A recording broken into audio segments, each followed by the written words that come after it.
எல்லாருக்கும் வணக்கம்.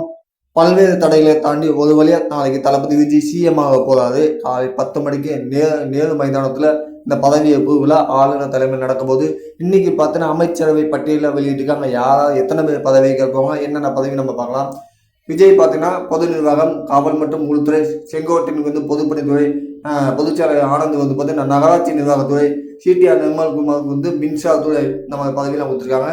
இப்போதைக்கு 9 பேர் தான் பதவி ஏற்க போகிறாங்க. ஸோ மிச்ச பேர் எப்போ பதவி ஏற்க போகிறாங்க அப்படின்னு தெரியல.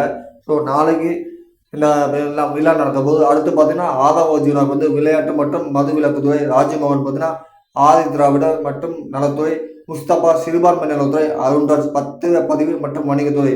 ஸோ இந்த 9 பேர் தான் நாளைக்கு பதவி வைக்க போகிறாங்க. மிச்ச பேர் எப்போ பதவி வைக்க போகிறாங்க அப்படிங்கிற மாதிரி அபிஷியல் எதுவும் அனௌன்ஸ் பண்ணலை. கூடிய சீக்கிரம் ரிலீஸ் பண்ண நினைக்கிறேன். ஸோ வெயிட் பண்ணி பார்ப்போம். நாளைக்கு தளபதி விஜய் அந்த ஒரு வார்த்தைக்காக ஜோசப் விஜய் என்னும் நான் அப்படின்னு பார்த்தீங்கன்னா நாடே காத்திருக்கு. ஸோ கண்டிப்பாக அந்த ஒரு வார்த்தை கண்டிப்பாக கேட்கணும். வெயிட் பண்ணுவோம்.